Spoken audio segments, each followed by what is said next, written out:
आरोग्य परिषद का बहुत बहुत धन्यवाद मुझे ये अवसर देने के लिए। आयुर्वेद के विद्वानों की सभा में बोलने का मुझे आपने सौभाग्य दिया, इसके लिए बहुत बहुत धन्यवाद। ओम श्री परमात्मने नमः। सर्वप्रथम मैं अपने आध्यात्मिक गुरुदेव के चरणों में प्रणाम करता हूँ। मैं आज जो भी कुछ प्रेजेंटेशन देने वाला हूँ, यह मेरा अपना नहीं है, यह सब कुछ एक संदेश है।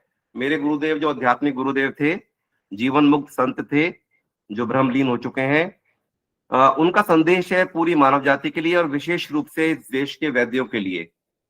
वो ना तो कोई डॉक्टर थे, ना कोई वैद्य थे, लेकिन बहुत बड़ा स्थान था उनके हृदय में इस बात को लेकर कि मानव जाति के स्वास्थ्य की चिंता उनको थी। और चूंकि हम लोग डॉक्टर थे तो हमसे काफी डिस्कस करते थे। तो आज उनका एक संदेश बहुत इंपॉर्टेंट हो सकता है, मेरे को समय थोड़ा सा ज्यादा भी लग जाए। आप थोड़ा विचार करिएगा और बड़े ध्यान से इसको सुनने की कोशिश करिएगा, ये मेरी प्रार्थना है आपसे।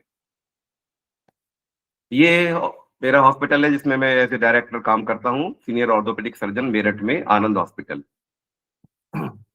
ये जो आज का विषय है आयुर्वेद और एलोपैथी की उपयोगिता के ऊपर एक तुलनात्मक विवेचन, इसकी जो नींव रखी गई थी मेरे ख्याल से वो 2014 में, जैसा बताया सुरेंद्र जी ने अभी। पतंजलि वालों ने हमसे, बालकृष्ण जी ने आग्रह किया कि भाई उनके बच्चों को, आयुर्वेद के बच्चों को कुछ एलोपैथी की बात बताई जाए। तो तब गुरुदेव जी शरीर मौजूद थे और 2 दिन का ये कार्यक्रम हुआ और उसमें ये एक तरह से वही विषय आज तक चला आ रहा है, तब से 11 साल का लगभग हो गए हैं। तो आज के परिवेश में आयुर्वेद और एलोपैथी की उपयोगिता और उसका समन्वय, ये विषय है। Integration of Ayurveda and allopathy. Integration का मतलब क्या है? देखिए, मानव जो है वो एक शरीर, भौतिक शरीर, मन और आत्मा का समन्वय है। ये बात हम आयुर्वेद वाले अच्छी तरह से जानते हैं। तो तीनों ही लेवल की प्रसन्नता होनी चाहिए, स्वास्थ्य होना चाहिए। तो एक होलिस्टिक अप्रोच, पहली बात तो यह है इंटीग्रेशन के अंदर, मानव की पूरा पूरा स्वास्थ्य है। और दूसरी बात यह है कि जितनी भी इस पृथ्वी पर कोई चिकित्सा पद्धतियां हैं, उनका समन्वय होना चाहिए, क्योंकि अल्टीमेटली मानव को स्वस्थ रखना ये उद्देश्य है। और इसका परिणाम ये होना चाहिए कि जो जीवन के 4 पुरुषार्थ हैं, धर्म, अर्थ, काम और मोक्ष, उनकी प्राप्ति हो, तभी एक जीवन सफल माना जाएगा। तो आज मैं आयुर्वेद और एलोपैथी की बात कर रहा हूं केवल, क्योंकि ये दोनों ही चिकित्सा पद्धति ऐसी हैं जो पूरी तरह कॉम्प्रिहेंसिव हैं, जिनके अंदर प्रिवेंशन भी है, जिनके अंदर ट्रीटमेंट भी है, जिनके अंदर सर्जरी भी है। और इसमें भी आयुर्वेद तो बहुत ही कॉम्प्रिहेंसिव है, पूरे जीवन का विज्ञान है। तो एलोपैथी, जैसा हम जानते हैं कि एक पश्चिमी मेडिकल साइंस है, जिसको मॉडर्न मेडिकल साइंस भी कहा गया। इसको बहुत विकसित साइंस कहा जाता है।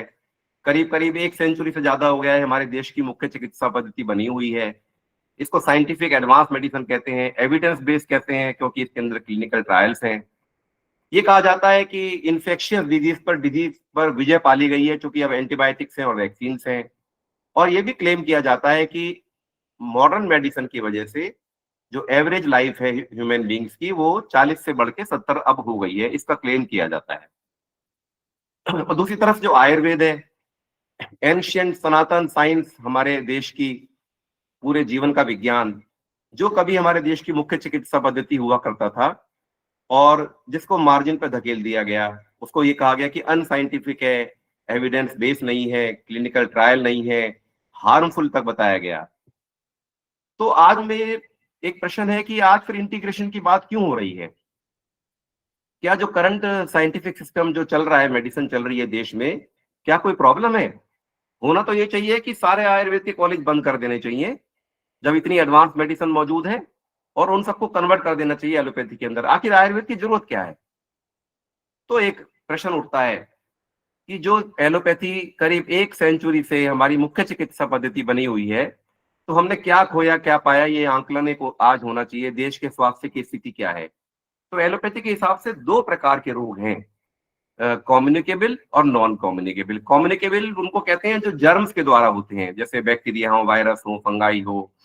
और ये एयर ट्रांसमिशन हो सकता है, वो पानी से ट्रांसमिशन हो सकता है, मच्छरों से हो सकता है, ब्लड से हो सकता है, डायरेक्ट कॉन्टेक्ट से हो सकता है। फॉर एग्जाम्पल जैसे TB, malaria, cholera, AIDS, dengue, chikungunya, typhoid, viral hepatitis, दुनिया भर के जो इन्फेक्शन कहे जाते हैं, और दूसरी ओर है नॉन कम्युनिकेबल डिजीज, जिनको हम क्रॉनिक रोग या जीवन शैली रोग भी कहते हैं, जैसे कि blood pressure, cholesterol, diabetes, heart disease, मोटापा, respiratory diseases, thyroid, stroke, osteoporosis, arthritis, kidney failure, cancer और मेंटल डिसऑर्डर। इन सबको जीवन शैली रोग कहा जाता है। आपको ये जानकर आश्चर्य होगा कि दोनों ही लेवल पे हम मात खा रहे हैं, दोनों ही लेवल पे हम फेल हो रहे हैं। कम्युनिकेबल डिजीज के अंदर तो हमने देखा अभी जब कोविड आया था, कोविड 19 पूरी तरह से कंप्लीट फेलियर था मॉडर्न मेडिसिन का। सब कुछ बेकार हो गए, आईसीयू, सारी टेक्नोलॉजी, सारे सिस्टम, सब कुछ, कोई कुछ भी काम नहीं किया। हमने देखा एक फेलियर पूरा। दूसरी ओर एक आपको एंटी माइक्रोबियल रेजिस्टेंस बढ़ता चला जा रहा है। एंटीबायोटिक्स कम्युनिकेबल डिजीज में अब काम नहीं कर रही है। ड्रग रेजिस्टेंट टीबी बढ़ रही है। Viral hepatitis A, B, C, D, E, नई नई बातें आ रही हैं। हर साल डेंगू, चिकनगुनिया का प्रकोप होता है। और एक और बड़ी खतरनाक चीज होती जा रही है, जो जिनको नोजोकोमियल इन्फेक्शंस कहते हैं, जो अस्पतालों में क्रॉस इन्फेक्शन होते हैं। WHO ने डिक्लेयर किया था कि अगला पेंडेमिक अगर कोई आएगा तो अब की बार 80 मिलियन लोग मरेंगे, और हम we are not ready for communicable disease. Anti microbial resistance, यानी कि एंटीबायोटिक्स जिनको कभी मैजिक बुलेट समझा जाता था, उन्होंने काम करना बंद कर दिया है। और ये बड़ी से बड़ी प्रॉब्लम है आज मॉडर्न मेडिसिन के सामने, बहुत बड़ी प्रॉब्लम है, जिसको WHO ने कहा 2014 में ही कह दिया था कि हम पोस्ट एंटीबायोटिक इरा की ओर चल रहे हैं, जहां पे छोटे छोटे इन्फेक्शन भी हम ठीक नहीं कर पाएंगे। ये एलोपैथी का व्यू है। यूएन में पहली बार 2016 में एक हेल्थ को लेके एक स्पेशल कॉन्फ्रेंस होती है, जिसमें वो डिक्लेयर करते हैं कि antibiotic resistance is our biggest global health threat, और इसके बारे में वो प्लानिंग बनाते हैं। ये तो रहा कम्युनिकेबल। जो नॉन कम्युनिकेबल डिजीज है, वो भी, उनका भी एपिडेमिक बढ़ता चला जा रहा है। एक स्लाइड में आपसे शेयर करता हूं। जब कोविड आया था तो करीब 5 से 10 लाख लोग 2 साल में मरे थे, ऑफिशियल जो रिकॉर्ड था। अनऑफिशियल ये इसका डबल हो गया होगा, ट्रिपल हो गया होगा, 25, 30, 50 लाख हो गए होंगे। लेकिन तो इतना पैनिक था कि कोविड कोविड। लेकिन हर साल इन्फेक्शियस डिजीज से 20 लाख लोग मरते हैं हिंदुस्तान में आज। क्रॉनिक जीवन शैली जो रोग है, उनसे करीब 60 से 70 लाख लोग मरते हैं, हर साल मर रहे हैं। लेकिन कोई पैनिक नहीं है, क्योंकि हमने स्वीकार कर लिया है जो ये जीवन शैली रोग हैं, ये इतने बढ़ते चले जा रहे हैं। हर घर में कोई ना कोई जीवन शैली रोग है, चाहे ब्लड प्रेशर हो, कोलेस्ट्रॉल हो, डायबिटीज हो, जोड़ों की प्रॉब्लम हो, मेंटल डिसऑर्डर हो।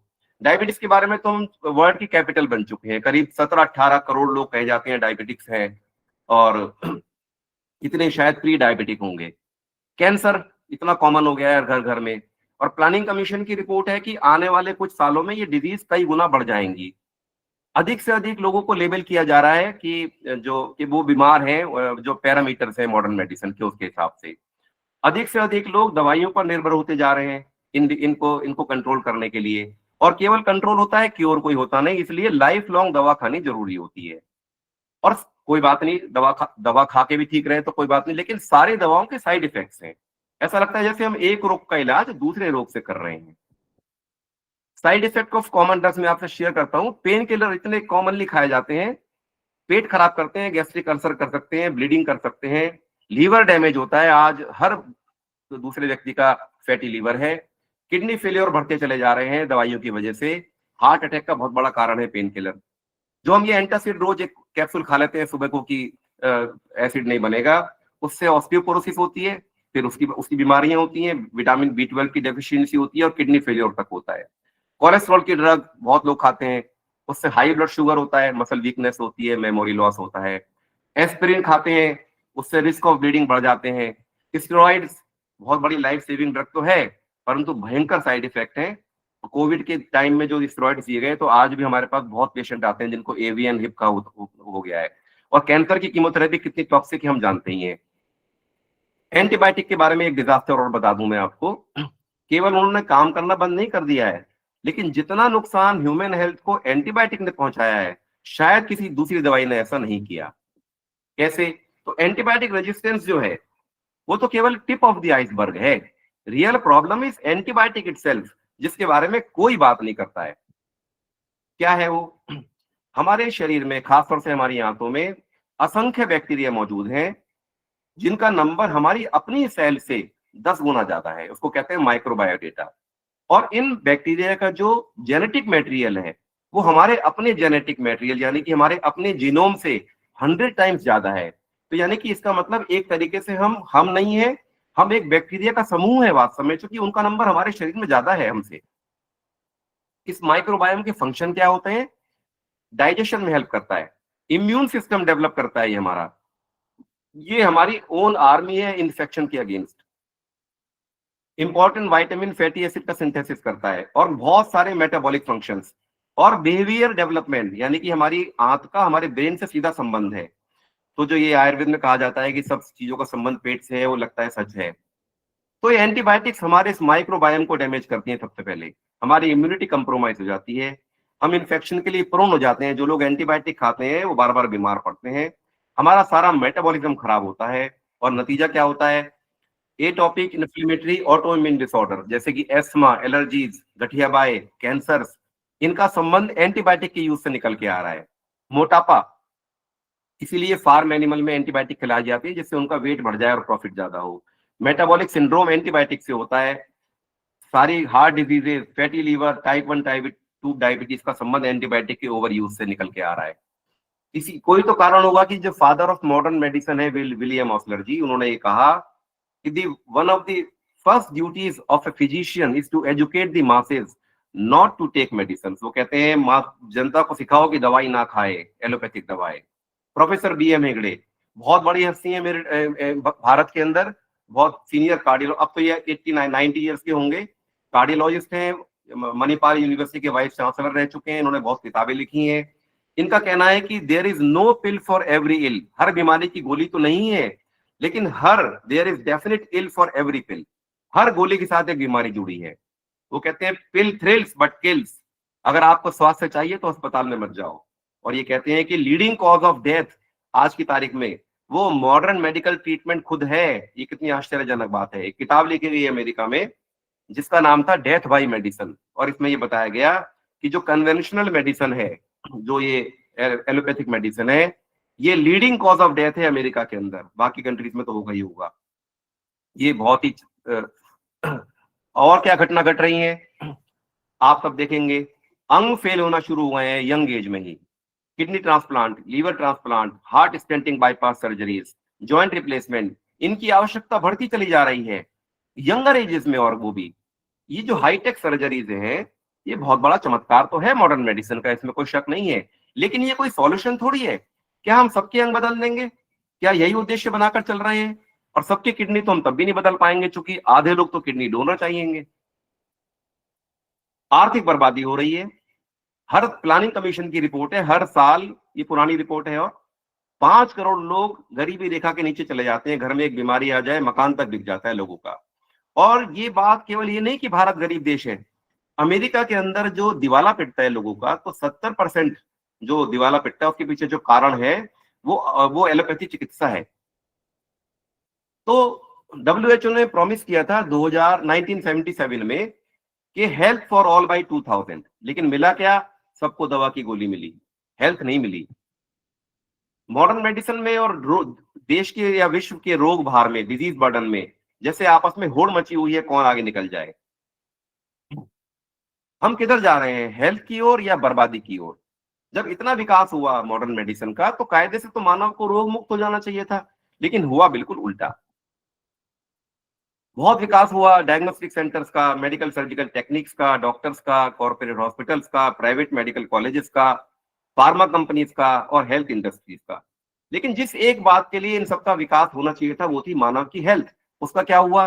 तो एल्डस हक्सले, जो एक बहुत बड़े विचारक हैं अमेरिका के, वो कहते हैं medical science has made such tremendous progress that there is hardly a healthy human left. एक स्वस्थ व्यक्ति ढूंढना मुश्किल है, इतनी इतनी तरक्की हुई है। तो क्या इतना ही मुश्किल है स्वास्थ्य से? ये आप सोचो, 1 शताब्दी से ज्यादा का समय लग चुका है। जादुई विकास माना जाता है आधुनिक चिकित्सा का। अरबों खरबों पता नहीं कितने डॉलर खर्च हो चुके हैं, ट्रायल पे ट्रायल हुए जा रहे हैं, ट्रायल ही बंद नहीं होते, और स्वास्थ्य दूर की कौड़ी बना हुआ है। प्रश्न ये है, आखिर ये ट्रायल कब तक चलेंगे? सही बात कब पता चलेगी, कब खत्म होंगे ट्रायल? सब कुछ तो जान लिया मॉडर्न मेडिसिन ने, माइक्रोस्कोप बन गया, इलेक्ट्रॉन माइक्रोस्कोप बन गए, तो सारी एनाटॉमी जान ली, फिजियोलॉजी जान ली, जीन्स जान लिए, डीएनए आरएनए जान लिए, परंतु एक छोटा सा मानव शरीर आज भी अनबूझ पहेली बना हुआ है। स्वास्थ्य अभी भी नहीं मिला। आखिर क्यों? तो हमसे अच्छा तो पशु जगत है, कोई चिकित्सा विज्ञान नहीं है और पशु स्वस्थ घूम रहे हैं गलियों के अंदर। फिर ऐसा क्या हुआ कि पृथ्वी का सबसे उन्नत प्राणी सबसे अधिक बीमार और दुखी है? आखिर चूक क्या हो रही है? देखिए, स्वास्थ्य के क्षेत्र में जो मूल आवश्यकता है वो 3 बातों की है। पहली बात है कि स्वास्थ्य रक्षा होनी चाहिए, तो स्वास्थ्य का विज्ञान होना चाहिए। रोगों की हानि रहित चिकित्सा होनी चाहिए, तो वो चिकित्सा विज्ञान होना चाहिए। और तीसरा, आपातकालीन चिकित्सा के लिए एक इमरजेंसी चिकित्सा विज्ञान होना चाहिए। तो हुआ क्या कि एलोपैथी एक बहुत अच्छा इमरजेंसी चिकित्सा विज्ञान था और है, और हमने उसको स्वास्थ्य और चिकित्सा का विज्ञान भी समझ लिया। इमरजेंसी चिकित्सा विज्ञान से ही हम सारे काम लेने लग गए। तो डिजास्टर मैनेजमेंट टेक्नोलॉजी जो थी, उससे हम चमत्कृत हो गए और स्वास्थ्य और चिकित्सा का विज्ञान हम भूल गए। बहुत ही शानदार इमरजेंसी मेडिसिन मेडिसिन को हमने मानव के दैनिक जीवन पर थोप दिया, जिसका बहुत दुष्परिणाम हुआ। जो एलोपैथी के जो इंस्टेंट रिजल्ट हैं, जिनसे हम बहुत चमत्कृत हो जाते हैं, वो इमरजेंसी में वास्तव में बहुत उपयोगी हैं। ऐसा होना ही चाहिए। और इमरजेंसी में हम साइड इफेक्ट्स की भी चिंता नहीं करते, क्योंकि जीवन रक्षा का प्रश्न होता है और दवा कुछ समय के लिए ही यूज होती है। परंतु इमरजेंसी में जो चमत्कार था वो दैनिक जीवन में अभिशाप बन गया। बहुत बड़ी कीमत चुका रही है मानव जाति एलोपैथी के इंस्टेंट रिजल्ट की दैनिक जीवन में। पता नहीं कितने गुर्दे, हृदय, कितने लीवर और खराब होंगे। कब तक हम इग्नोर करेंगे इस बात को? एलोपैथी में आज चिकित्सा का मंत्र क्या है? दवा आधारित स्वास्थ्य है। जो कुछ होगा दवा से होगा। 5-7 गोली रोज खाइए, एक ब्लड प्रेशर की, एक कोलेस्ट्रॉल की, एक शुगर की, एक खून पतला करने की, एक थायराइड की, एक विटामिन डी की, और आप हो गए स्वस्थ। ये चल रहा है पूरे देश के अंदर। और दवा आधारित ही रोगों की रोकथाम चल रही है। कम्युनिकेबल रोगों के लिए वैक्सीन और जीवन शैली रोगों के लिए दवाई खाइए आप। जीवन शैली आधारित स्वास्थ्य गुम हो चुका है। स्वयं की रोग प्रतिरोधक क्षमता कुछ होती है, इम्यूनिटी, ये सब हम भूल चुके हैं। जो कुछ होगा दवा से होगा। और किसी एलोपैथिक डॉक्टर के क्लिनिक में जाइए, अगर आपको ब्लड प्रेशर कुछ भी चीज आ गई तो तुरंत वो ये कहेगा दवा सारे जीवन के लिए अनिवार्य है, और जीवन शैली की बात वो करे ना करे उसकी मर्जी की बात है। ये मंत्र चल रहा है। जो कुछ होगा दवा से होगा। छोटी से छोटी बात में केमिकल दवा, छोटा सा जख्म हो जाए एंटीबायोटिक। जैसे शरीर की अपनी अपनी तो इम्यूनिटी है ही नहीं। जो कुछ करना है डॉक्टर को करना है, दवा को करना है। मेरा स्वास्थ्य मेरी नहीं, डॉक्टर की जिम्मेदारी बन गया। हमने स्वास्थ्य को बहुराष्ट्रीय दवा कंपनियों के हाथों में सौंप दिया, और उनका एकमात्र उद्देश्य स्वास्थ्य था ही नहीं, ना है। उनका उद्देश्य है पेटेंट और प्रॉफिट। जीवन शैली को हमने भुला दिया। जीवन शैली रोगों का एपिडेमिक है आज की तारीख में। 60-70 लाख लोग मरते हैं हर साल, और जीवन शैली का आता पता ही नहीं है मॉडर्न मेडिसिन के अंदर। जीवन शैली रोगों की रोकथाम और इलाज केवल हानिकारक दवाओं से किया जा रहा है। जीवन शैली बिना ठीक किए, कॉज को ठीक किए बिना, उचित जीवन शैली पर एक भी अध्याय नहीं है एलोपैथी के कोर्स के अंदर। क्यों नहीं है? और एक भी कॉन्फ्रेंस आज तक नहीं हुई उचित जीवन शैली विषय पर एलोपैथी में। क्यों नहीं हुई? ये प्रश्न की बात है। क्यों नहीं हुआ ऐसा? मानव जाति को एक झूठा आश्वासन मिल गया। हमने सोच लिया कि हम कैसे भी जिए, आधुनिक चिकित्सा हमें सब कुछ ठीक कर देगी, हमारे सारे अंग बदले जा सकते हैं। कुछ भी खाओ, कभी भी खाओ, कितना भी खाओ, किसी भी कॉम्बिनेशन में खाओ, फिजिकल लेबर करो मत करो, टाइम पे सो या मत सो। आजकल तो फैशन चल रहा है, 3-3, 4-4, 5-5 बजे सोते हैं लोग। दिल्ली में मेरे को जानने वाले मिले, उन्होंने बताया कि रात को 2-3 बजे तो हमारे यहाँ मेहमान आते हैं। ये चल रहा है। और ब्रह्मचर्य और जीवन में संयम, भोगों में संयम की तो बात करना मूर्खता मानी जाती है आज की तारीख। पश्चिम जगत में तो ये मूर्खता मानी जाती है। कोई कॉन्सेप्ट नहीं है ब्रह्मचर्य का और संयम का। 16 से 18 उम्र के बाद सारे भोगों की पूरी आजादी है, ये चल रहा है। और एक और बात चल रही है कि अपनी जीविका के लिए चाहे बेईमानी से कमाओ, डकैती से कमाओ, कमीशन लो, रिश्वत खाओ, इसका स्वास्थ्य से कोई मतलब नहीं बताया गया। ऐसी ये सब बातें प्रचलित हो गई समाज के अंदर। और इस उचित जीवन शैली के बिना रोग बार बढ़ता चला जा रहा है, परंतु कोई ध्यान नहीं दे रहा। आधुनिक चिकित्सा विज्ञान इलाज की नई नई तकनीकें खोजने में लगा हुआ है, और मूल बात की ओर से सबने आंखें मीची हुई हैं। हालत क्या है? किडनी डिजीज, ये मैं कुछ आर्टिकल दिखा रहा हूं आपको। इंडिया के क्रॉनिक किडनी डिजीज का बर्डन बढ़ता चला जा रहा है, क्योंकि प्रिवेंटिव केयर पर हम ध्यान नहीं दे रहे हैं। डायबिटीज के अंदर क्राइसिस बढ़ता चला जा रहा है। जोड़ों की जो प्रॉब्लम्स हैं वो बढ़ती चली जा रही हैं, क्योंकि हमारा सेडेंट्री लाइफस्टाइल, वही लाइफस्टाइल की बात घूम घूम के आती है, लेकिन ध्यान कोई नहीं दे रहा। गोली खिलाने को सब तैयार हैं, जोड़ बदलने को सब तैयार है। हार्ट का हेल्थ क्राइसिस बढ़ता चला जा रहा है because of sedentary lifestyle. News आएगी, सब कुछ होगा, लेकिन आपको तरीका बताया जाएगा कि आप जो हो दवाई खाओ या अपने सर्जरी कराओ। जैसे कैंसर के बारे में भी यही बात है। तो गवर्नमेंट क्या कर रही है, सरकारें क्या कर रही है, वो पीछे पड़ी हुई है मॉडर्न मेडिसिन के कि तुम ही ने दर्द दिया है, तुम ही दवा देना, चाहे तुम्हारे पास हो या ना हो। जिस चिकित्सा पद्धति से रोग बार बढ़ता जा रहा है, उसी पर आधारित मेडिकल कॉलेज धड़ाधड़ खोले जा रहे हैं शहर के पूरे देश के अंदर, बिना ये जाने कि जितना जितना एलोपैथी का प्रयोग दैनिक जीवन में बढ़ेगा, उतना ही रोग बार बढ़ता चला जाएगा। इस बात को कोई रियलाइज नहीं कर रहा है। विचार करने की बात है, अगर देश में एक्सीडेंट्स के इलाज के लिए जगह जगह पे हर 10 किलोमीटर पे हाईवेज पर ट्रॉमा सेंटर बन गए हैं, तो क्या इसका मतलब ये है कि अब ड्राइविंग और ट्रैफिक नियम सीखने की कोई आवश्यकता नहीं है? कमाल की बात है। इसी तरह से अगर डिजास्टर मैनेजमेंट की सुविधा उपलब्ध एलोपैथी के रूप में हो गई है, तो क्या इसका मतलब ये है कि जीवन शैली के नियम, स्वास्थ्य रक्षा के नियम सीखने की कोई आवश्यकता नहीं है? यही चल रहा है। क्या होगा अगर हम सब बिना ड्राइविंग सीखे और ट्रैफिक नियम सीखे अपने वाहन चलाने लगे रोड्स के ऊपर? डिजास्टर हो जाएगा। वही डिजास्टर हमारे जीवन में हो रहा है, क्योंकि बिना जीवन शैली के नियम सीखे और सिखाए हम सब अपने अपने जीवन की गाड़ी चला रहे हैं, विनाश की ओर जा रहे हैं। और सरकार अधिक से अधिक मेडिकल कॉलेज खोलने में लगी हुई है। ऊपर से फॉल्स क्लेम किया है मेडिकल कॉलेज, ये मॉडर्न मेडिसिन के माध्यम से, कि एवरेज आयु बढ़ा दी गई है मानव की। ये बिल्कुल झूठ है। एवरेज आयु बढ़ने में जो मेजर फैक्टर होते हैं वो है लिविंग कंडीशन में जब इंप्रूवमेंट आता है, लाइफस्टाइल में इंप्रूवमेंट आता है, आपका न्यूट्रिशन बेटर होता है, आपका एनवायरनमेंट बेटर होता है, आपकी सैनिटेशन हाइजीन बेटर होती है, आपकी सोशो इकोनॉमिक कंडीशन बेटर होती है, आपकी एजुकेशन पर्सनल बिहेवियर आपके बेटर होते हैं, तब आपका जीवन जीवन जो स्पैन है वो बढ़ जाता है। तो जो रोल ऑफ मेडिसिन बहुत बाद में नंबर आता है, ये डब्ल्यूएचओ की लिस्ट में है कि रोल ऑफ मेडिसिन इज बहुत लेट आता है इस लिस्ट के अंदर। और हमारी आयु तो चरक महाराज ने कहा है, कलयुग में आयु 100 वर्ष बताई गई है, हमारी आयु तो घटी है, कमी बढ़ी नहीं है। हाँ, पश्चिम के जगत की आयु जरूर बढ़ी है, क्योंकि वो उनकी तो बहुत ही बुरी स्थिति थी पहले।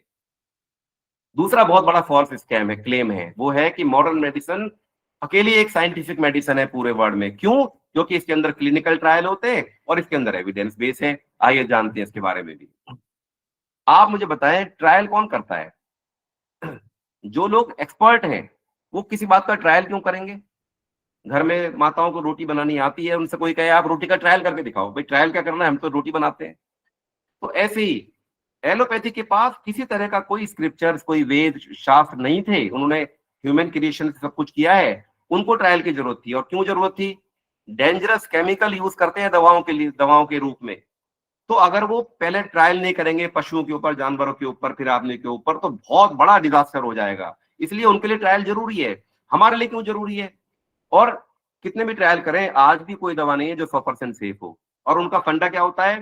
बेनिफिट टू रिस्क रेशो पे काम करती है उनकी दवाइयां, कि किस दवाई का फायदा ज्यादा है या नुकसान ज्यादा है, उसके हिसाब से वो तय करते हैं कि दवाई यूज करनी है नहीं करनी है।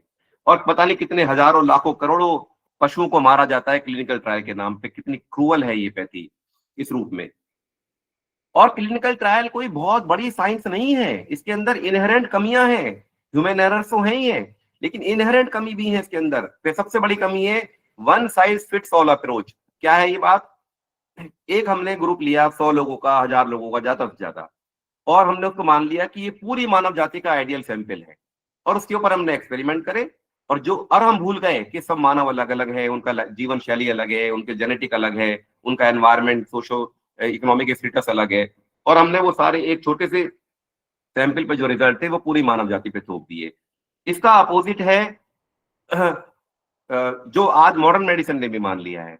वो क्या है? वो कहते हैं कि यूएस एफडीए ने एक्सेप्ट किया है कि जो ये क्लिनिकल ट्रायल मेडिसिन है, ये तो भाई एवरेज पेशेंट के लिए है, और ये कुछ में काम करेगी, कुछ में काम नहीं करेगी। असली बात तो प्रिसीजन मेडिसिन है, जो हर व्यक्ति की अलग दवाई होगी। ये आयुर्वेद का सिद्धांत है कि एक ही रोग के अलग अलग मरीजों की अलग अलग दवाइयां होंगी। और तो क्लिनिकल ट्रायल में क्या होता है? स्टडी जिस पॉपुलेशन की जा रही है वो बिल्कुल अलग है रियल पॉपुलेशन से। जो हम डेटा एनालाइज करते हैं उनके इन्फ्रेंस गलत निकलते हैं, और डेटा मैनिपुलेट किया जाता है, चूंकि वेस्टेड इंटरेस्ट है, चूंकि दवाइयों की हानि छुपाकर लाभ बताने, केवल चूंकि प्रॉफिट कमाना है। और क्लिनिकल ट्रायल के दौरान डिजास्टर आज भी होते रहते हैं, मर जाते हैं लोग। और कितने भी क्लिनिकल ट्रायल कर लो, उसके बाद पोस्ट मार्केटिंग सर्वेलेंस करते हैं कि भाई ये ट्रायल में तो ये दवाई आई है, लेकिन मार्केट में आने के बाद कई दवाएं वापस करनी पड़ती है, क्योंकि उनके बहुत नुकसान देखने में सामने आते हैं। मेरा कहना यह है कि जो बिगेस्ट नेचुरल क्लिनिकल ट्रायल है जिसमें कोई गड़बड़ी नहीं है, वो क्या है? कि 100 साल से ज्यादा एलोपैथी हमारे देश में काम कर रही है, लेकिन हमें स्वास्थ्य नहीं मिला, हमारा स्वास्थ्य रसातल में चला गया। एज ए हेल्थ साइंस पूरी तरह फेलियर है मॉडर्न मेडिसिन का। ये clinical trial natural clinical trial है। दूसरा क्लेम किया गया कि एविडेंस बेस है, इसके अंदर सीरियस लिमिटेशंस है। एविडेंस केवल अकेला ट्रीटमेंट डिसाइड नहीं कर सकता।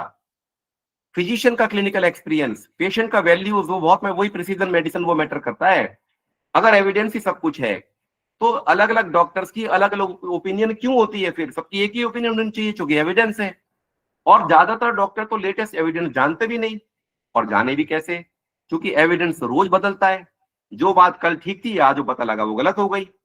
और क्वालिटी ऑफ एविडेंस होता है लो, मीडियम, स्ट्रॉन्ग, और जबकि जब मार्केट में कोई चीज यूज करते हैं तो सब एक ही माने जाते हैं। और सबसे बड़ी बात जो है, इस मॉडर्न एविडेंस की विश्वसनीयता कितनी है, अनट्रस्ट अनट्रस्टवर्दीनेस, इसका विश्वास योग्य नहीं है जो मैं बताया जा रहा है, क्योंकि इंडस्ट्री बता रही है। ये जो फार्मा इंडस्ट्री है वो उनको उनका अपने अपने इंटरेस्ट है उनके, तो वो उनका विश्वास करना मुश्किल है। और ये बात कौन कह रहा है? New England journal of medicine की एडिटर हैं, वो कहती हैं it is no longer possible to believe much of the clinical research. ये मार्सिया एंजल जो करीब करीब 20 साल इसकी एडिटर रही हैं, वो कहती हैं ये बात, वो कह रही हैं ये बात। और दूसरे एडिटर हैं रिचर्ड हर्टन, जो लैंसेट के एडिटर है, आपने लैंसेट का सबने नाम सुना है। वो कहते हैं half of all the literature is false, झूठा है, ये एविडेंस की हालत है। ये तीसरे हैं, हार्वर्ड के प्रोफेसर हैं ये, आर्नल्ड सीमोर रेलमैन, 2014 तक रहे हैं। इन्होंने ये कहते हैं कि मेडिकल प्रोफेशन को इंडस्ट्री ने खरीद लिया है, चाहे वो प्रैक्टिस हो, चाहे वो साइंस हो, रिसर्च हो, चाहे वो एजुकेशन के मामले में, ये यहाँ तक है। और हम सब जानते हैं हैरिसन जो बाइबल कही जाती है मेडिसिन की, मॉडर्न मेडिसिन के अंदर, उसके जो ऑथर्स हैं उनको $11 मिलियन का पेमेंट करती है इंडस्ट्री, वो लिखवाने के लिए जो इंडस्ट्री चाहती है। ये हालत है। तो स्वास्थ्य के क्षेत्र में हाहाकार मचा है, humanity is crime, industry is smiling and governments are confused कि करें तो क्या करें। तो क्या आधुनिक चिकित्सा बिल्कुल बेकार है? नहीं, एक बहुत अच्छा डिजास्टर मैनेजमेंट मेडिसिन है ये। इसको उतना ही, क्या कंट्रीब्यूशन है एलोपैथी के? एक बेसिक लाइफ सपोर्ट सिस्टम इन्होंने डिजाइन किया है, जिसको जो आईसीयू मैनेजमेंट का आधार है। वो क्या है? आईवी लाइन है, ब्लड ट्रांसफ्यूजन है, वेंटिलेटरी सपोर्ट है, हार्ट की आइनोट्रोपिक सपोर्ट है, किडनी की सपोर्ट है, मॉनिटरिंग ऑफ पैरामीटर्स है। मतलब कहने का ये कि इमरजेंसी की सिचुएशन में हम पेशेंट को सपोर्ट करते हैं इस माध्यम से कि उसको अपने रोग से लड़ने का समय और मिल जाए, 5-7 दिन उसको फालतू मिल जाए। अल्टीमेटली शरीर को जीतना अपने रोग से खुद ही है, और जीतता कौन है? आधार क्या है?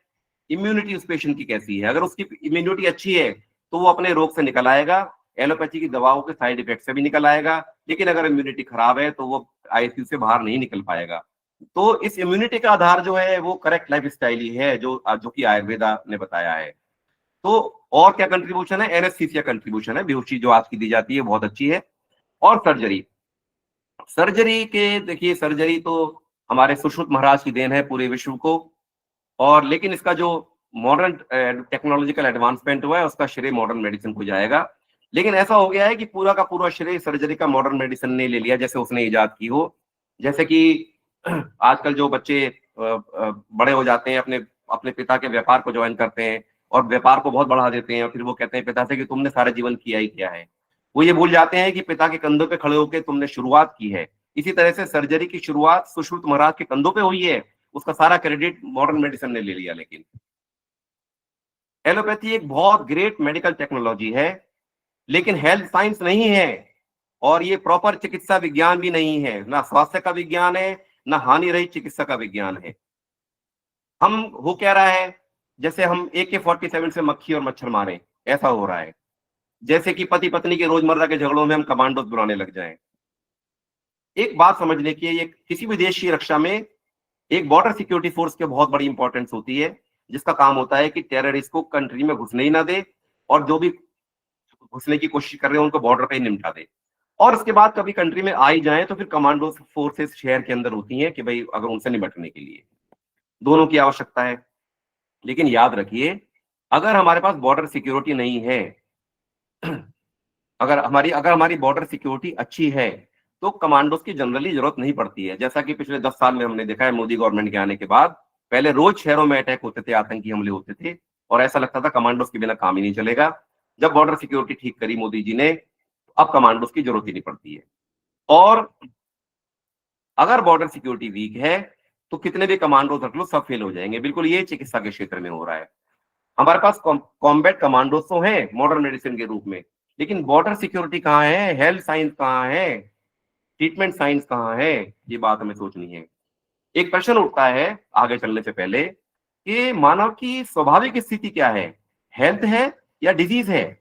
हम क्या बीमारी पैदा हुए हैं क्या? सच ये है कि हेल्थ स्वाभाविक स्थिति होती है, क्योंकि हेल्थ अक्सर रहती है, रोग कभी कभी आता है। लेकिन अब उल्टा हो गया है, रोग अधिकतर रहने लगे हैं। तो कोई भी चिकित्सा पद्धति जिसका पहला एम स्वस्थ के स्वास्थ्य की रक्षा ना हो, ये जरूरी है, ऐसा होना चाहिए। जैसे कि गंगा यमुना शुद्ध है, वो कोई अशुद्ध नहीं है, उनको शुद्ध करना नहीं है, उनको तो शुद्ध रखना है, उनकी शुद्धता की रक्षा करनी है। ऐसे ही स्वास्थ्य की रक्षा पहला उद्देश्य होना चाहिए किसी भी चिकित्सा पद्धति का। तो ये स्लाइड बहुत इंपॉर्टेंट है। तो क्या कोई ऐसी चिकित्सा पद्धति है जिसका प्रथम उद्देश्य हो स्वस्थ के स्वास्थ्य की रक्षा? क्या कोई ऐसी चिकित्सा पद्धति है जो उचित जीवन शैली सिखाती हो, जिससे कि रोग भार देश का कम हो और लोग बीमार पड़ने कम हो जाएं? क्या कोई ऐसी चिकित्सा पद्धति है जो रोगों का रूट कॉज जानती हो, मूल कारण क्या है रोगों का, ये बात एलोपैथी में नहीं पता? और क्या कोई ऐसी चिकित्सा पद्धति है जो क्योर करती हो, केवल कंट्रोल ना करती हो? क्योंकि क्योर तभी कर पाएगी जब रूट कॉज जानेगी। और क्या कोई ऐसी चिकित्सा पद्धति है जिसके हार्मफुल साइड इफेक्ट ना हो? और क्या कोई ऐसी चिकित्सा पद्धति है जिसका मूल उद्देश्य मानव जाति का कल्याण हो, पेटेंट और प्रॉफिट ना हो? एलोपैथी सारी की सारी फार्मा कंपनी के हाथों में नाच रही है, जिनका मूल उद्देश्य स्वास्थ्य नहीं है, पेटेंट एंड प्रॉफिट है। तो देखिए आयुर्वेद की घोषणा क्या है, देखते हैं। प्रयोजनम च स्वस्थ स्वास्थ्य रक्षणम आतुरस्य विकार प्रशमनम च। प्राइमरी एम जो है आयुर्वेद का, वो स्वस्थ के स्वास्थ्य की रक्षा है, और सेकेंडरी एम जो है वो फिर रोगों का हानि रहित चिकित्सा। और कैसे करेगी स्वास्थ्य की रक्षा? उचित जीवन शैली, स्वस्थ व्रतम यथोतिष्ठम यह सम्यक अनुतिष्ठति स तमाशतम व्याधिरायुष्य न वियुज्यते। आयुर्वेद ये कहता है कि अगर कोई आयुर्वेद के नियमों का पालन करेगा तो 100 वर्ष तक जिएगा, कोई बीमारी नहीं होगी, अनटाइमली डेथ नहीं होगी। ये जो बात है, ये आयुर्वेद की यूनिक बात है। पूरे विश्व में किसी पैथी में ये बात नहीं है, चाहे वो चाइनीज हो, चाहे वो जैपनीज हो, चाहे वो होम्योपैथी हो, चाहे वो यूनानी हो, सब ये चिकित्सा पैथियां हैं। लेकिन स्वस्थ के स्वास्थ्य की रक्षा का ये जो जीवन शैली का सिद्धांत है, जिसको हम भूले पड़े हैं, जिसके बिना देश का रोग भार कम नहीं हो सकता, वो ये यूनिक है आयुर्वेद का, पूरे विश्व में कहीं नहीं है। और ये बातें कहीं भी नहीं है। स्वस्थ व्रत, जीवनचर्या के सदव्रत की तो बात ही मत करनी चाहिए आज की तारीख में। सदव्रत का मतलब जब तक आपके विचार शुद्ध नहीं होंगे, आपका आचार ठीक नहीं होगा, आपका व्यवहार, आपका चरित्र ठीक नहीं होगा, आप बीमार पड़ोगे। ऋतुचर्या, धारणीय वेग, रसायन वाजीकरण, जब तक ये नहीं आएगा, जब तक बात नहीं बनेगी। और इसको हम बिल्कुल भूले पड़े हैं, पूरा देश भूला पड़ा है। एक बहुत इंपॉर्टेंट, धी स्मृति विभ्रष्ट कर्म यत् कुरुते शुभम प्रज्ञापराधम तम विद्यात् सर्व दोष प्रकोपनम। चरक महाराज जो रोगों का मूल रूट कारण है, वो कहते हैं हमारे अपने एक्शन, इम्प्रूडेंट बिहेवियर, प्रज्ञा अपराध, जो हमारे अपने कर्म हैं, चाहे वो प्रीवियस बर्थ के भी क्यों ना हो। देखिए, जो रोगों का कारण है वो एलोपैथी में नहीं पता आज तक भी।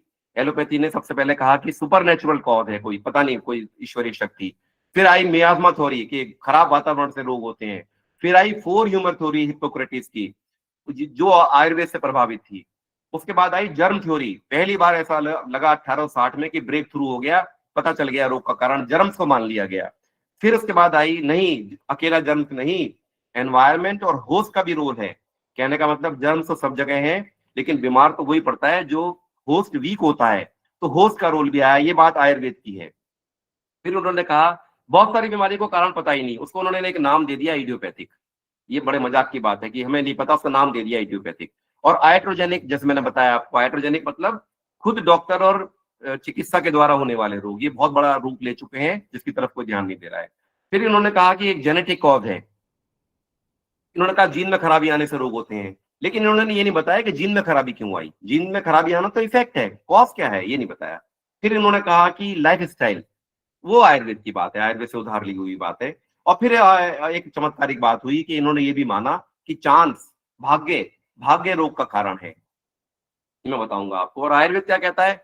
आयुर्वेद कहता है काल बुद्धि अर्था नाम योगो मिथ्या न चाति चे, एनवायरमेंट, बुद्धि और इंद्रियों के विषय, इन्होंने 3 कारण बताए और उसमें भी इन्होंने ये कहा धी धृति स्मृति विभ्रष्ट, यानी कि प्रज्ञा अपराध सब रोगों का कारण है, भले ही वो पिछले जन्म से के कर्म क्यों ना हो जिनको भाग्य कह दिया जाता है।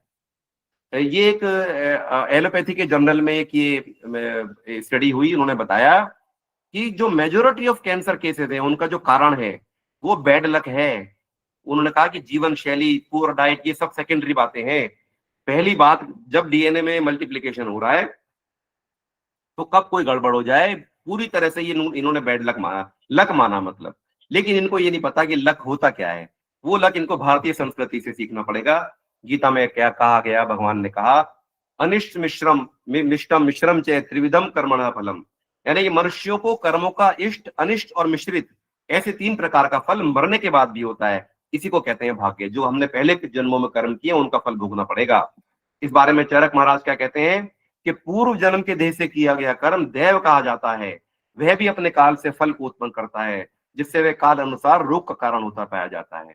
तो ये बात तो कहने का मतलब अपने रोगों का कारण हम खुद हैं, यहाँ तक कि हमारे पिछले जन्म के कर्म भी। तो अपनी स्वस्थ जीवन शैली रोगों का मूल कारण है। ये बात एलोपैथी में नहीं पता, इसीलिए क्योर नहीं है। एक बहुत इंपॉर्टेंट बात आयुर्वेद ये कहता है, अष्टांग हृदय में भी है, चरक में भी है, कि जो चिकित्सा एक रोग ठीक करे और दूसरा पैदा करे वो सही चिकित्सा है ही नहीं। आयुर्वेद ये कहता है वो गलत चिकित्सा है, यानी कि साइड इफेक्ट्स का कोई रोल नहीं है। लेकिन ये एलोपैथी के लोगों ने हमारे सबके आयुर्वेद के दिमाग में भी ये डाल दिया कि साइड इफेक्ट्स तो आयुर्वेद में भी होते हैं, और हमने मान भी लिया ये बात। साइड इफेक्ट क्या होते हैं ये अच्छी तरह समझ लेना चाहिए। गलत इलाज को साइड इफेक्ट नहीं कहते। अगर आप किसी का गलत इलाज कर रहे हैं तो जो नुकसान होगा वो साइड इफेक्ट नहीं है, वो तो गलत इलाज का परिणाम है। लेकिन एलोपैथी की विशेषता क्या है कि इलाज बिल्कुल ठीक है, डायग्नोसिस ठीक है, ड्रग ठीक है, डोज ठीक है, ड्यूरेशन ठीक है, सब कुछ ठीक है। उसके बाद भी हर दवा का कुछ ना कुछ साइड इफेक्ट हो सकता है। आपने बहुत अच्छी एंटीबायोटिक छांट के लिखी, कोई एमिनोग्लाइकोसाइड आपने वो मिकासिन वगैरह दी और किडनी फेल हो गया, इलाज ठीक था, तो इसको कहते हैं साइड इफेक्ट। सही इलाज के होते हुए भी नुकसान होना। आयुर्वेद में ऐसा नहीं है, जिसको चरक महाराज ने मना कर दिया कि वो चिकित्सा ही नहीं है जो साइड इफेक्ट करे। तो आयुर्वेद में अगर आप इलाज गलत करोगे तब तो साइड इफेक्ट, तब तो आपको नुकसान होगा, साइड इफेक्ट नहीं कहते उसको। लेकिन अगर आपका इलाज ठीक है बिल्कुल तो नुकसान नहीं होना चाहिए, ये चरक महाराज ने कहा।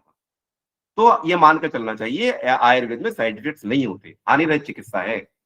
तो आयुर्वेद का वादा है मैं मानव जाति से, लॉन्गेविटी मिलेगी, 100 साल का जीवन मिलेगा, रोग मुक्त जीवन मिलेगा, और जीवन के चारों गोल की प्राप्ति भी होगी, धर्म, अर्थ, काम और मोक्ष। तब बात बनेगी। ये आयुर्वेद मोक्ष तक की बात करता है, और ये मोक्ष का तो अता पता एलोपैथी में दूर दूर तक भी नहीं है। Professor M S Valiathan, Indian cardiac surgeon, Padma Vibhushan, पहले वीसी मणिपाल यूनिवर्सिटी के, इन्होंने कुछ महीने पहले ही अभी शरीर छोड़ा है, करीब 90 वर्ष की आयु में, नेशनल रिसर्च प्रोफेसर। और इनके बारे में मैं आपको बताने लगूं तो आधा घंटा लग जाएगा। ये डॉयन ऑफ एलोपैथी, बहुत बड़े आदमी एलोपैथी के, इन्होंने हार्ट का टीटी के वॉल्व डिजाइन किया था। इन्होंने आयुर्वेद पे बहुत रिसर्च की, इन्होंने कई पुस्तकें लिखी आयुर्वेद पे। और इन्होंने जो इनका ये कोट है, वो कहते हैं Ayurveda is mother science of all medical sciences. ये एलोपैथी के डॉयन कह रहे हैं। आयुर्वेदा डिवाइन है, आयुर्वेदा ह्यूमन क्रिएशन नहीं है। आयुर्वेदा एक गॉडली साइंस है, जैसे कि वेद है, हमारे वेद है, 5वां वेद कहा गया है। और आयुर्वेदा शाश्वत है, ये कभी पैदा नहीं हुआ, जब से सृष्टि है तब से है। आयुर्वेदा एक सिद्धांत बेस्ड साइंस है, और एलोपैथी केवल एक ड्रग बेस्ड साइंस है, ये जानना चाहिए हमें। सिद्धांत क्या है आयुर्वेदा में? हाँ, आप सब तो जानते हैं, पंच महाभूत, त्रिदोष प्रिंसिपल, त्रिगुणात्मक प्रकृति है, प्रकृति त्रिगुणात्मक है, सत्व रजस समस। एलोपैथी में कोई जानकारी नहीं है, क्या इलाज करोगे आप? इक्विलिब्रियम ऑफ त्रिदोषा इज हेल्थ, तीनों दोषों के साम्य अवस्था में को हेल्थ कहते हैं, और उनका इंबैलेंस हो जाए तो उसको रोग कहते हैं। और ट्रीटमेंट ऑफ का एम क्या है आयुर्वेद में? त्रिदोष सात्म्य को पुनः स्थापित करना। तो ये सिद्धांत के बेस चिकित्सा है, और एलोपैथी में केवल ड्रग है, फलानी ड्रग से फलाना रोग ठीक होगा। तो एक बात, क्या आयुर्वेद के अंदर एविडेंस नहीं है? ये बात भी देख लेते हैं। चरक महाराज कहते हैं कि उन्होंने कहा कि 4 प्रकार का एविडेंस बताया उन्होंने, आप्तोपदेश, प्रत्यक्ष, अनुमान और युक्ति। आप्तोपदेश, प्रत्यक्ष, अनुमान और युक्ति जो है, यानी कि प्रत्यक्ष मतलब इंद्रियों से जो हम परसीव करते हैं, अनुमान और लॉजिक जो हम अपनी बुद्धि से अनुमान लगाते हैं, कोई लॉजिक से उसको हम तय करते हैं। तो ये बाकी के तीनों जो है ये तो एलोपैथी में चलते ही है, ये तो है ही है। लेकिन ये आप्त उपदेश जिसका एलोपैथी में पता ही नहीं है, ये क्या होता है? आप कौन है? आप उपदेश मतलब आप तो जो पुरुष है उनके उनके आप वो हैं जिन्होंने सत्य का दर्शन किया है, जिनका ज्ञान प्रत्यक्ष युक्ति और लॉजिक पे आधारित नहीं है। उन्होंने सत्य का दर्शन किया है उनको, तो उनका ज्ञान जो है वो असंदिग्ध और निश्चित रहता है। और वो स्मृति से भिन्न ज्ञान प्राप्त करते हैं और पूरा ज्ञान होता है उनका उनका और वो क्योंकि रजस समझ से ऊपर उठ चुके हैं, उनका किसी से कोई ईर्ष्या देश नहीं है, कोई कोई लालच नहीं है, कोई राग द्वेष नहीं है, तो उनकी बात प्रामाणिक मानी जाती है। और इसके अलावा जो भी कितना बड़ा साइंटिस्ट हो जाए, जो अभी इस व्यक्तिगत स्वार्थ से ऊपर नहीं उठा है, उसकी बात को प्रामाणिक माना ही नहीं जा सकता। तो चरक महाराज कहते हैं कि इस तरह ज्ञान के साधनों में सबसे पहले आप उपदेश से ज्ञान करना चाहिए, उसके बाद उस विषय का पुनः ज्ञान प्रत्यक्ष और अनुमान के द्वारा करना चाहिए। क्योंकि जब तक शास्त्र के उपदेश से किसी विषय का ज्ञान नहीं कर लिया जाएगा, तब तक प्रत्यक्ष और अनुमान से उसकी परीक्षा नहीं की जा सकती। बताइए आप अब आयुर्वेद के अंदर एविडेंस के बारे में। तो आप उपदेश जो पहला एविडेंस है, बहुत इंपॉर्टेंट, जिसके ऊपर विश्वास किया जा सकता है, that is missing from allopathy. Allopathy में सारे स्टेटमेंट अनट्रस्टवर्दी हैं, क्योंकि सारे स्टेटमेंट उन लोगों के द्वारा हैं जिनका उद्देश्य जिनका प्रॉफिट कमाना है, जो रजस और तमस से भरे हुए हैं, जिनके अंदर काम क्रोध लोभ मोह सब कुछ मौजूद है। उनकी बात का विश्वास कैसे करोगे आप? एविडेंस को कैसे कहोगे आप? तो हम क्लिनिकल ट्रायल और आधुनिक प्रमाण पर तो यानी कि इंडस्ट्री पर, जो इंडस्ट्री ने कह दिया उस पर तो आंख मीचकर विश्वास करते हैं कि फलानी रिसर्च आ गई है, अब ये हो गया है। परंतु अपने शास्त्रों और ऋषियों पर शक करते हैं, यानी कि आप उपदेश पर हम शक करते हैं। आयरनी क्या है कि जो लोगों को ट्रू नॉलेज नहीं थी, जिनके पास शास्त्र भी नहीं है, जिनके पास आप उपदेश नहीं है, जो स्ट्रगल कर रहे हैं अपने ट्रायल के साथ में, जो आज तक हेल्प नहीं दे पाए, उनको तो हमने कह दिया बहुत ग्रेट और साइंटिफिक। और जिन लोगों के पास सब कुछ मौजूद है, पूरा सत्य मौजूद है, उनको हमने कहा फूल्स और अनसाइंटिफिक। मेरा कहना यह है कि जो आप पुरुष ने नहीं कहा वो प्रमाण कैसे हुआ? जो अभी तक ट्रायल कर रहे हैं वो महान कैसे हुए? और जो रोज बदल जाए वो विज्ञान कैसे हुआ? विज्ञान और टेक्नोलॉजी को थोड़ा जान लें। विज्ञान के साइंस क्या है? लॉज ऑफ नेचर जो मौजूद हैं। और टेक्नोलॉजी क्या है? उन लॉज ऑफ नेचर के ऊपर आधारित उसका प्रैक्टिकल एप्लीकेशन। जैसे ग्रेविटी का लॉ पता चला तो अब हम उससे बिजली बनाते हैं, ये उसका तो ये टेक्नोलॉजी है। जो साइंस है वो एटर्नल होती है, वो ह्यूमन क्रिएशन नहीं होता, लेकिन टेक्नोलॉजी ह्यूमन क्रिएशन होती है। साइंस एग्जिस्ट करती है इसलिए उसकी खोज होती है, और टेक्नोलॉजी एग्जिस्ट नहीं करती इसलिए उसका निर्माण होता है। साइंस कभी नहीं बदलती, टेक्नोलॉजी रोज बदलती है। साइंस कभी हार्म नहीं करती, टेक्नोलॉजी हार्म करती है। और साइंस का पेटेंट नहीं हो सकता और टेक्नोलॉजी का पेटेंट हो सकता है। एलोपैथी एक बहुत बड़ी टेक्नोलॉजी है, लेकिन इसका जो बेस है वो साइंस नहीं है, हाफ साइंस है, वो केवल फिजिकल साइंस है, स्थूल विज्ञान है, ट्रू साइंस नहीं है। ये बदलती रहती है और इसने ये हेल्प नहीं दे पाई है। इसलिए तो एलोपैथी एविडेंस बेस्ड विज्ञान है, इसलिए नहीं चल रहा है, एविडेंस के ऊपर नहीं चल रहा है एलोपैथी में। आपको बताऊं, जो कहा जाता है एविडेंस बेस्ड, एलोपैथी एक मार्केटिंग बेस्ड व्यापार है, बहुत शानदार मार्केटिंग है। अरे एविडेंसो एलोपैथी आयुर्वेद वालों ने भी बहुत क्रिएट कर रखा है, हजारों स्टडीज पड़ी हुई है, लेकिन असली बात मार्केटिंग है। वो पेटेंट कराते हैं, खरबों रुपए कमाते हैं, और उसका बहुत बड़ा जो चंक है वो मार्केटिंग पे खर्च करते हैं। डॉक्टर्स को बांटते हैं, पैसा बांटते हैं, फ्रीबीज बांटते हैं, और बड़ी बड़ी कॉन्फ्रेंस कराते हैं, खाना खिलाते हैं लोगों को, विदेश टूर पे बैठ गए। तो मार्केटिंग पे चलती है कोई भी दवा, एविडेंस पे नहीं चलती है। और आयुर्वेद जो है वो आप उपदेश आधारित जीवन विज्ञान है, स्वास्थ्य का विज्ञान है, हानि रहित चिकित्सा का विज्ञान है, मानव जाति के वास्तविक कल्याण का विज्ञान है। Ayurveda is a great science और allopathy is a great technology. तो need is science based technology चाहिए हमें। तो पर आयुर्वेद पर दबाव है एविडेंस पैदा करने का, पूरे कहा जा रहा है एविडेंस पैदा करो। मेरा आपसे ये कहना है कि आपको अगर प्रत्यक्ष और अनुमान वाला काम करना भी है, आप तो उपदेश आपके पास है ही, तो आप प्रिंसिपल को प्रूव करें, सिद्धांत को, ड्रग को नहीं। कभी कोई वृहत्वाद चिंता बड़ी के ऊपर रिसर्च नहीं होनी चाहिए। रिसर्च ये होनी चाहिए कि 100 लोग अगर किसी बीमारी के हैं तो उनको आयुर्वेद ने कैसे ठीक किया अलग अलग तरीके से। ड्रग की प्रमुखता नहीं है आयुर्वेद के अंदर। आयुर्वेद क्लिनिकल ट्रायल से डेवलप नहीं हुआ है। और आयुर्वेद जो मैं पिछले 10 जब से गुरुदेव ने वो कॉन्फ्रेंस की है पतंजलि में, मैं तब से देख रहा हूँ कि आयुर्वेद कहाँ से कहाँ तक, छाती तक तो आ गया है जमीन से लेके। और ये क्यों आ रहा है ऊपर? ये एविडेंस की वजह से नहीं आ रहा है। आयुर्वेद आ रहा है अपने सत्य की वजह से, आप उपदेश की वजह से। आयुर्वेद की नीड आ पड़ी है अब, क्योंकि मॉडर्न मेडिसिन हेल्थ देने में फेल हो चुकी है। मॉडर्न मेडिसिन बहुत बड़ा एक बर्डन बन चुकी है इकोनॉमिकली, अब बस की नहीं रहा है, खर्च बढ़ता चला जा रहा है। तो क्या चाहिए आयुर्वेद वालों को? बहुत केवल अच्छी एजुकेशन, अच्छे वैद्य चाहिए जो पूरी तरीके से अपने अपने आयुर्वेद के स्क्रिप्चर्स में विश्वास करें। और आयुर्वेद का कहना है, तुम मुझे कब तक रोकोगे? तो सॉल्यूशन क्या है? Integration of science and technology. Science क्या है? आयुर्वेद है main. Ayurveda should be main medicine of the country. और एलोपैथी क्या है? एक इमरजेंसी मेडिसिन, एक ग्रेट टेक्नोलॉजी और एक सपोर्टिव मेडिसिन है केवल, इसको इसका स्थान यहां तक आना चाहिए। आयुर्वेद की बस इतनी ही आरजू है एलोपैथी से। जब कोई बात बिगड़ जाए, जब कोई मुश्किल पड़ जाए, तुम देना साथ मेरा ओ हम नवा। मतलब कि इमरजेंसी पड़ जाए तो तुम मेरा साथ देना, बस इतनी आवश्यकता है एलोपैथी की। तो इस देश का मुख्य स्वास्थ्य विज्ञान और चिकित्सा विज्ञान आयुर्वेद होना चाहिए, और ये होगा। और एलोपैथी इमरजेंसी के लिए सीमित होनी चाहिए। यही है इंटीग्रेशन। और इंटीग्रेशन के ऊपर ट्रेडिशनल मेडिसिन, कॉम्प्लीमेंट्री मेडिसिन के ऊपर डब्ल्यूएचओ आजकल कॉन्फ्रेंस करता है। 2019 में कॉन्फ्रेंस हुई थी, और अब दिसंबर में दिल्ली में दोबारा से ये वाली कॉन्फ्रेंस होने वाली है इंटीग्रेटिव एंड ट्रेडिशनल मेडिसिन के ऊपर। क्योंकि डब्ल्यूएचओ की समझ में आ गया है कि जो हमारी ट्रेडिशनल मेडिसिन है, ये इसको मेन उसमें आना चाहिए, स्वास्थ्य के क्षेत्र में आना चाहिए। इसकी जरूरत आन पड़ी है अब, क्योंकि डब्ल्यूएचओ कहता है कि ऐसी पैथी चाहिए जो पीपल सेंटर्ड हो। इसका मतलब एलोपैथी नहीं है, जो क्यूरेटिव सर्विस दे सके, जो मैंने आपको बात बताई। और तीसरा वो कहते हैं अच्छी प्रिवेंटिव केयर होनी चाहिए। ये सब बातें चूंकि एलोपैथी में नहीं है, इसलिए डब्ल्यूएचओ को ट्रेडिशनल मेडिसिन की तरफ आना पड़ रहा है। तो दो संसार है मित्रों, किसमें रहे मर्जी हमारी। एक आयुर्वेद का संसार होगा जो कंफर्ट जोन ऑफ हेल्थ है, जिसमें स्वास्थ्य होगा, जिसमें शांति होगी। उचित जीवन शैली के पालन से केवल इस जोन में रहा जा सकता है। डिजास्टर ना के बराबर होंगे और एलोपैथी की आवश्यकता कम से कम पड़ेगी। दूसरा एलोपैथी का संसार है जिसमें हम आजकल रह रहे हैं, जो disaster prone zone of diseases है, खतरों से भरा जोन है।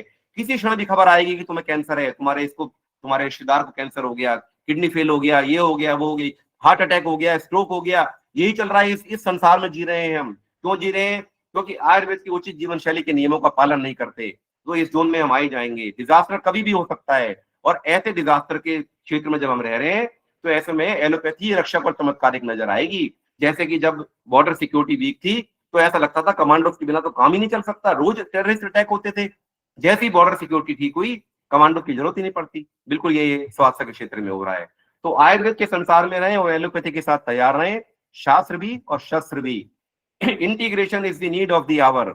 Western and traditional medicine, commandos and border security, it is not a choice but it is a compulsion. और ये शुरुआत हुई भारत के अंदर के डुअल मेडिकल कोर्स कराया जाएगा, ये जिपमर के अंदर ये शुरुआत हुई। लेकिन तुरंत ही कुछ दिनों में उसका वो नेगेटिव आ गया, नो कोई कोर्स नहीं हुआ। कारण पता है क्यों? क्योंकि आईएमए तैयार नहीं है। आईएमए कहती है कि ये तो मिक्सोपैथी है। क्यों कहती है? Out of ignorance, arrogance, self interest, स्वार्थ के अंदर देख ही नहीं पा रहे हैं कि देश की हेल्थ की स्थिति क्या है।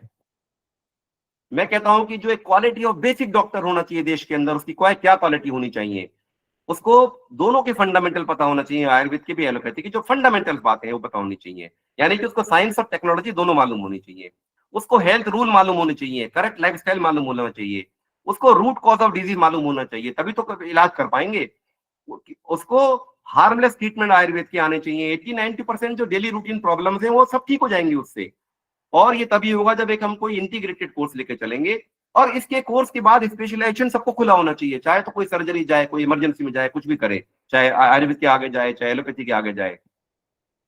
तो मूल आवश्यकता क्या है जीवन में? उचित जीवन शैली, हानि रहित उचित जीवन शैली यानी स्वास्थ्य का विज्ञान, हानि रहित चिकित्सा चिकित्सा का विज्ञान, रोगों का मूल कारण, प्रज्ञा अपराध है, ये सब जनमानस को मालूम होना चाहिए। मूल रोग क्या है? वो त्रिदोष है साथ में, त्रिदोषों का जो इम्बैलेंस है वो मूल रोग है। और मूल चिकित्सा क्या है? त्रिदोष साथ में और क्योर। और मूल भाव क्या होना चाहिए? सेवा होना चाहिए। अरे पैसा तो जितना लिखवा के लाए वो आएगा ही आएगा, मूल भाव सेवा होना चाहिए। एलोपैथी में चिकित्सक फार्मा इंडस्ट्री के हाथों की कठपुतली है। मैं आपको सच बताता हूं क्या फर्क है दोनों में, कि एलोपैथी में जो फार्मा इंडस्ट्री है वो पूरी तरह से राज कर रही है हमारे ऊपर। क्यों? क्योंकि सारा ज्ञान उनके पास है, सारी रिसर्च वो करते हैं। हम कितने भी बड़े हो जाएं, कितने बूढ़े हो जाएं, कितने भी अनुभवी हो जाएं, लेकिन ये हमें वो इंडस्ट्री बताती है कि अब इस बीमारी की ये दवा आ गई है, तो हम उनके ऊपर पूरी तरह डिपेंडेंट है, चाहे वो दवा बनाने की बात हो, चाहे वो फैक्ट्रीज की बात हो, चाहे वो ज्ञान की बात हो। लेकिन आयुर्वेद में ऐसा नहीं है। आयुर्वेद में चिकित्सक सर्वोपरि है। आयुर्वेद में फार्मा कंपनी आयुर्वेद के वैद्य को दवा दे तो सकती है लाके कि आप मेरी मेरी भस्म यूज कर लो, स्वर्ण भस्म, लेकिन वो आयुर्वेद के वैद्य को ज्ञान नहीं दे सकती, वो एक्सप्लॉइट नहीं कर सकती, क्योंकि ज्ञान वैद्य के पास खुद मौजूद है। ये बहुत बड़ा फर्क है। और जब तक चिकित्सा के क्षेत्र में जो चिकित्सक है वो सर्वोपरि नहीं होगा, तब तक बात नहीं बनेगी, तब तक एक्सप्लॉइटेशन होगा जो एलोपैथी में फार्मा कंपनीज कर रही है। आयुर्वेद में एक्सप्लॉइटेशन नहीं होगा। मित्रों, आयुर्वेद एकमात्र आशा है। रोगों से संतप्त मानव जाति बड़ी आशा भरी नजरों से आयुर्वेद की ओर देख रही है। ये आखिरी आशा है स्वास्थ्य की, इसको व्यापार की भेंट मत चढ़ने देना, ये रेवेन्यू बढ़ाने का माध्यम ना बन जाए। इंटीग्रेशन में अपना कुछ थोड़ा एक्सपीरियंस बता देता हूँ आपको। कुछ साल पहले आपने खबर सुनी होगी, 2016 में world's first Ayurvedic surgery conducted in Meerut, India. ये हमने पहली सर्जरी बिना एंटीबायोटिक के और केवल आयुर्वेदिक दवाइयों से मेरठ में कराई थी। समहाउ इसका पूरे विश्व में प्रचार हुआ इस बात का, बहुत टीवी चैनल पे भी सब खबर आई। फिर हमने ये जर्नल में भी छापा, the role of Ayurveda management in preventing surgical site infections instead of surgical antibiotic के बजाय हमने आयुर्वेद से सर्जरी कराई। और आप जानते हैं इसके पहले पेशेंट कौन थे? कि वो मेरे महान गुरुदेव, जिन्होंने अपने शरीर पे ये करके दिखाया पहली बार। और इनकी 83 ईयर्स की आयु थी उस समय, और इनको प्रोस्टेट था, बहुत बड़ा हो गया था, वो करीब 250-300 ग्राम का प्रोस्टेट हो गया था। और सारी सर्जरी यूरिन के अंदर ही होती है ये, उसके आजकल जो करते हैं ये। तो ये 4 घंटे करीब सर्जरी चली, एक भी क्योंकि गुरुदेव एंटीबायोटिक ले नहीं सकते थे, इसलिए हमने रिसर्च करी, लोगों से बात करी, आयुर्वेद के महादिग्गजों से बात करी देश के, और वो आयुर्वेद का ट्रीटमेंट दिया और बहुत सक्सेसफुल सर्जरी रही और बहुत ही डिसेंट रिकवरी रही। इसके बाद से मेरे जीवन में भी ये बात आ गई। मैंने अपनी मॉडर्न सर्जरी जो है, एंटीबायोटिक का प्रयोग या तो खत्म कर दिया है, या बिल्कुल एक शॉट बस, जो कि कभी कभी जरूरी होता है, चूंकि WHO का प्रोटोकॉल है वो फॉलो करना पड़ता है। 95% एंटीबायोटिक खत्म हो चुकी है मेरी प्रैक्टिस से। ये सारे केस हैं जो ट्रॉमा के, प्लेटिंग है, नेलिंग है, जॉइंट रिप्लेसमेंट है, सिंगल शॉट ऑफ एंटीबायोटिक, और मैं बाद में आयुर्वेद की दवाइयां देता हूँ।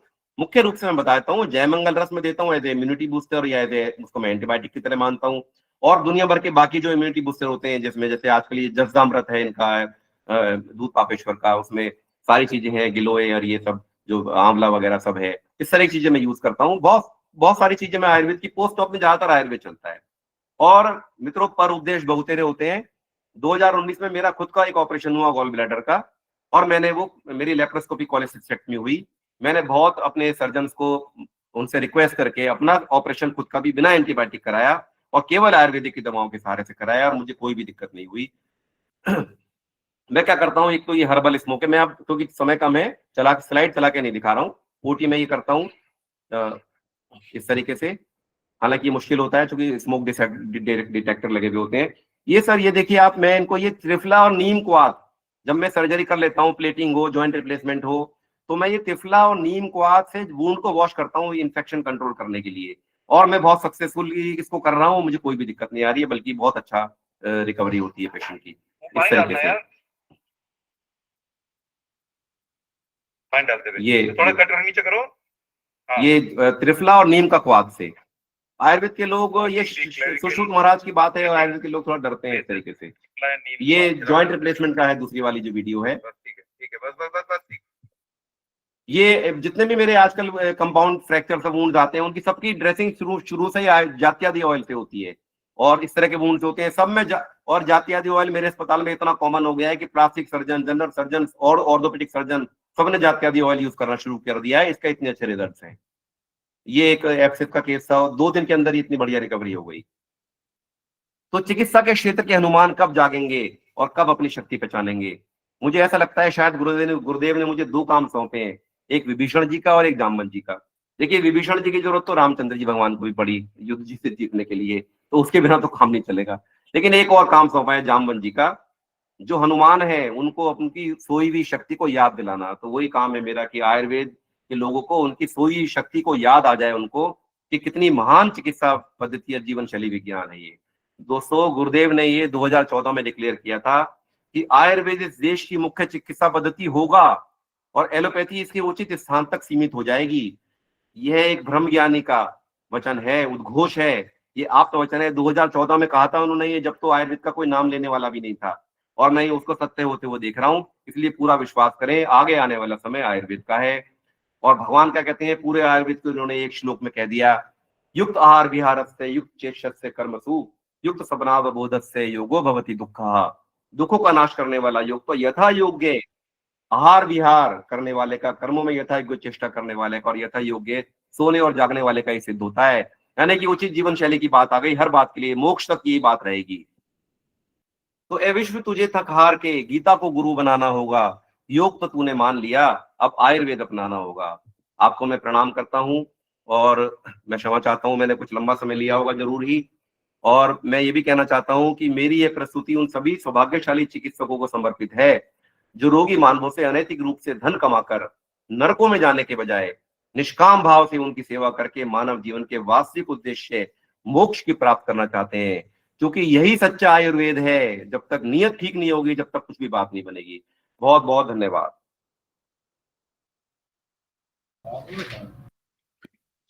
Thank you so much, Dr. Sanjay Jain sir, for such a comparative and insightful lecture regarding traditional medicine and conventional medicine system. Now, I would like to invite Dr. Devendra Chahar sir for closing remark and vote of thanks for today's evidence-based clinical trial lecture. Dr. Devendra Chahar sir. सादर प्रणाम sir, सभी लोगों को मेरा सादर नमस्कार।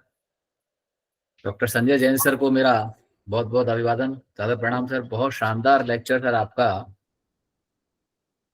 आयुर्वेद के चिकित्सकों का उत्साहवर्धन करने वाला भी, और आयुर्वेद को किस प्रकार से हम अपने चिकित्सा के क्षेत्र में विश्वास पूर्वक काम में ले सकते हैं, ये उनको आश्वस्त करने वाला भी है। आयुर्वेद में क्लियरली कहा गया है सर, इसका तंत्र का प्रथम प्रयोजन धातु साम्य है। आपने अभी बताया, अभी स्वस्थ स्वास्थ्य लक्षण मातृ विकार प्रशमनम से। अपनी तो आयुर्वेद चिकित्सा पद्धति में सर चिकित्सक का जो चिकित्सा की जो डेफिनेशन है उसमें भी यही आता है, यावी क्रिया भी जायते शरीर धातव समा, यानी वो सारी क्रियाएं जिनसे शरीर की धातुएं सम हो जाती हैं। और सम धातु के लिए आचार्य सुश्रुत ने स्वस्थ की डेफिनेशन जो दी है वो पूरे वर्ल्ड में आज भी सर्वश्रेष्ठ डेफिनेशन मानी जाती है। सम दो समाग्नि सम धातु मल क्रिया प्रसन्न आत्मेन्द्रिय मना स्वस्थ अत्यवधीयते। इसमें sir mental health, physical health, spiritual health, सभी प्रकार की हेल्थ की बात करता है, इवन दैट सोशल हेल्थ की बात भी करता है। और सर आपने सही कहा, आयुर्वेद ही ऐसा विज्ञान है जो प्रति व्यक्ति चिकित्सा के अलग अलग मानक तय करता है। आचार्य चरक ने सूत्र स्थान अध्याय 15 में स्पष्ट कहा है, सूक्ष्माणि ही दोषानि दोष भेषज देश काल बल शरीर आहार सात्म सत्व प्रकृति व्यय साम अवस्थांतराणी। 15 फैक्टर आचार्य ने बताए हैं। इनके आधार पर प्रति व्यक्ति चिकित्सा में वेरिएशन आता है। और चिकित्सा के जहां पर हम बात करते हैं सर, आपने जो कोट किया श्लोक अभी, वो सूत्र निदान स्थान अध्याय 8 का श्लोक है सर। उसमें वो क्लियरली लिखा हुआ है, प्रयोग संयत व्याधि यो अन्यम अन्य मुदीरेत ना असौ विशुद्ध शुद्धस्तु इत यो न कोपयेत। विशुद्ध चिकित्सा पद्धति वो है जो अपने रोग को तो शमन करे परंतु अन्य रोग की उत्पत्ति न करे। ये बिल्कुल ठीक है सर। आपका आयुर्वेद के प्रति इतना गहन चिंतन और इतना लगन देख करके सर मैं बहुत अभिभूत हुआ। मैं आपको सादर प्रणाम करता हूँ सर। जितना मेहनत हम लोगों ने नहीं करी उससे ज्यादा तो आपने कर ली सर। ये रियली बहुत सर। अभी एविडेंस की हम बात करते हैं, चारों प्रमाणों की बात करते हैं सर। आयुर्वेद में जितनी भी डिजीजों के आज तक क्लासिफिकेशंस बताएं, नाम बताएं, उनकी यूटियोलॉजी बताइए, संप्राप्ति बताइए, बिना किसी प्रकार के रिसर्च के ये संभव नहीं है। ये अलग है सर, उस समय हमारे पैरामीटर्स अलग थे और वर्तमान में जिन पैरामीटर्स की बात करते हैं वो अलग है। तो उन पैरामीटर्स को अगर स्वीकार करते हैं तो पूरा आयुर्वेद एक लाइफ स्टाइल है, जीवन विज्ञान है। ये जहां पर आयुर्वेद के मूलभूत यानी कि त्रिस्तंभ बात पे की बात करता है, वहां इसके 3 उपस्तंभ आहार निद्रा ब्रह्मचर्य की बात करता है, जिसको कि आपने अभी कोट किया था सर। बहुत बहुत धन्यवाद सर, आपने बहुत शानदार लेक्चर हमारे सामने प्रस्तुत किया। आपको हमेशा याद रखेंगे, हम आपके आभारी रहेंगे सर। और विश्व आयुर्वेद परिषद और विश्व आयुर्वेद परिषद में जो शिक्षक प्रकोष्ठ है वो इस प्रकार की सेमिनारें आयोजित कर रहा है, लेक्चर सीरीज आयोजित कर रहा है सर। आप सबको, आपके सब पदाधिकारियों को, राजस्थान प्रांत के अध्यक्ष डॉक्टर राकेश जी, उपाध्यक्ष हमारे सीनियर निरंजन गौतम बोस और छाजूराम यादव जी, जनरल सेक्रेटरी विनोद जी और विश्व आयुर्वेद परिषद के शिक्षक प्रकोष्ठ के प्रभारी मेरे मित्र सुरेंद्र गौतम जी, आप सभी लोगों का बहुत बहुत आभार सर। आपने मुझे ये मौका दिया कि मैं सर के द्वारा सुने हुए लेक्चर के कंक्लूड रिमार्क और धन्यवाद ज्ञापन कर सकूं। आप सभी लोग जुड़े सर, आपने सर्वे दत्तचित्त होकर के तन में होकर के सुना इसको। आप सभी का बहुत बहुत आभार, बहुत बहुत धन्यवाद, सादर प्रणाम sir. Thank you so much, Dr. Devendra Tar, sir. And thank you so much to all participants and warm recording all participants. Recording बंद कर दीजिए, रिकॉर्डिंग बंद कर दीजिए। Warm-hearted regards to all participants of today's brainstorming lecture.